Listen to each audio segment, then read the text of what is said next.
नमस्कार मित्रांनो, स्वागत आहे तुमचं तुमच्या लाडक्याडी मराठी चॅनेलवर। आज आपण बोलणार आहोत एका अशा विषयावर जो प्रत्येक मराठी माणसाच्या हृदयात आहे, पंढरपूरची वारी। ही वारी फक्त एक धार्मिक यात्रा नाही, तर महाराष्ट्राच्या सांस्कृतिक आणि आध्यात्मिक वारशाचं एक जिवंत प्रतीक आहे। का लाखो लोक पावसात, उन्हात, पायी चालत विठ्ठलाच्या दर्शनासाठी पंढरपूरला जातात। यामागे दडलेली रहस्यम काय आहे आणि याचं खरं महत्त्व काय? चला आज आपण हे सगळं उलगडणार आहोत। तयार आहात का? तर मग विठ्ठलाच्या नावाचा गजर करूया आणि सुरू करूया। विठ्ठल विठ्ठल। एक पंढरपूरची वारी म्हणजे काय? पंढरपूरची वारी ही महाराष्ट्रातील सर्वात मोठी आणि प्राचीन धार्मिक परंपरा आहे।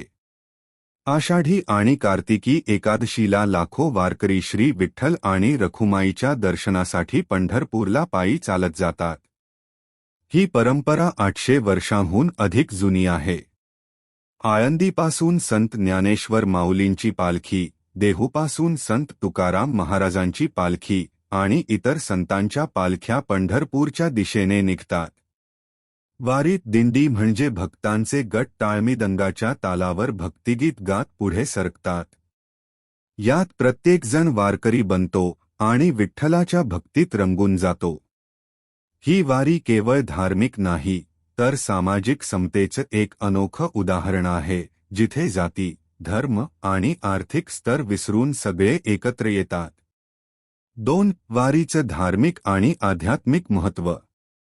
पंढरपूर हे दक्षिण काशी म्हणून ओळखलं जातं, जिथे भगवान विष्णूचा अवतार असलेल्या पांडुरंगाचं निवासस्थान आहे।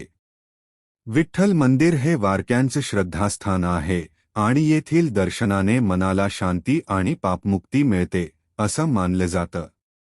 आषाढी एकादशीला विठ्ठलाची निद्रा सुरू होते आणि चातुर्मासात वारकरी उपवास, जप आणि भक्ती करतात। तुळशीची माळ, हरिपाठ आणि अभंग गायन ही वारीची वैशिष्ट्यम आहे। चंद्रभागा नदीत स्नान करणं आणि विठ्ठल रखुमाईच्या दर्शनासाठी रांगेत उभं राहणं हा प्रत्येक वारक्यासाठी परम आनंदाचा क्षण आहे। वारीत रिंगण आणि धावा या परंपरा विशेष आहेत। रिंगणात वारकरी गोलाकार रचनेत धावतात आणि संत ज्ञानेश्वरांचा अश्व त्यात सहभागी होतो। धावामध्ये तुकाराम महाराजांनी विठ्ठलाचं दर्शन घेतलं असं सांगितलं जातं आणि ते धावतच पंढरपूरला पोहोचले। 3. वारीचं सामाजिक आणि सांस्कृतिक महत्त्व। वारी ही सामाजिक एकतेचं प्रतीक आहे। संत ज्ञानेश्वर, तुकाराम, नामदेव आणि एकनाथ यांनी समता आणि भक्तीचा संदेश दिला, जो आजही वारीत जिवंत आहे। यात शेतकरी, व्यापारी, मजूर आणि श्रीमंत गरीब सगळे एकत्र येतात। शेतकरी पावसाळ्यापूर्वी आपली कामं आटोपून विठ्ठलाला चांगल्या पिकासाठी साकड घालण्यासाठी येतात। वारी म्हणजे निसर्ग आणि मानव यांचा मेळ घालणारा उत्सव आहे। यातून मराठी संस्कृतीचं वैभव आणि एकतेची शक्ती दिसते। 4. पंढरपूर वारीमागील रहस्यम। वारीमागे अनेक रहस्यमय कथा आणि आख्यायिका आहेत। यापैकी काही खास गोष्टी पाहूया। पुंडलिक आणि विठ्ठल। भक्त पुंडलिकाच्या भक्तीने प्रसन्न होऊन विठ्ठलाने त्याला दर्शन दिलं आणि त्याच्या विटेवर उभं राहिलं।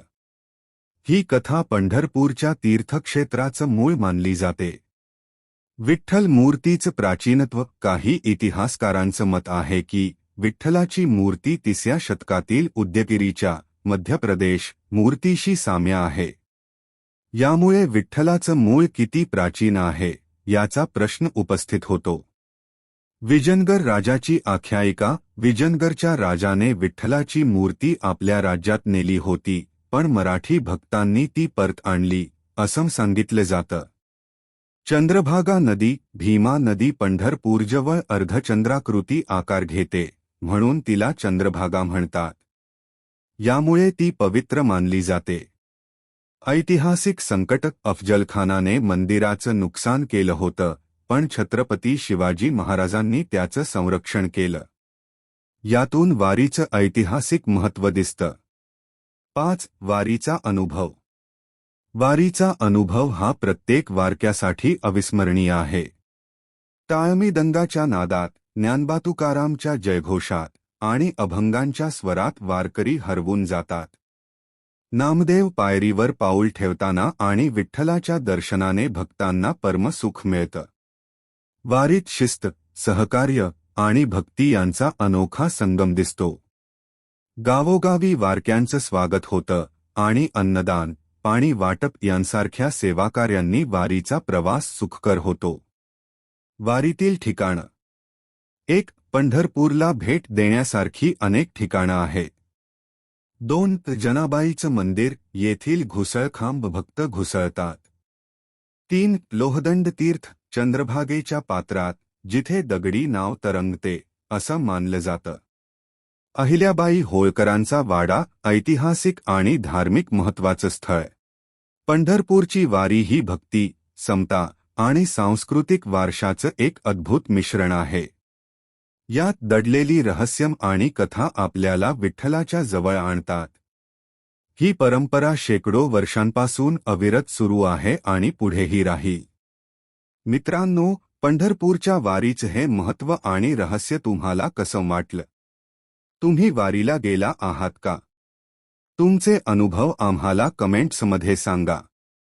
हा व्हिडिओ आवडला असेल तर लाईक, शेअर आणि सबस्क्राईब करायला विसरू नका.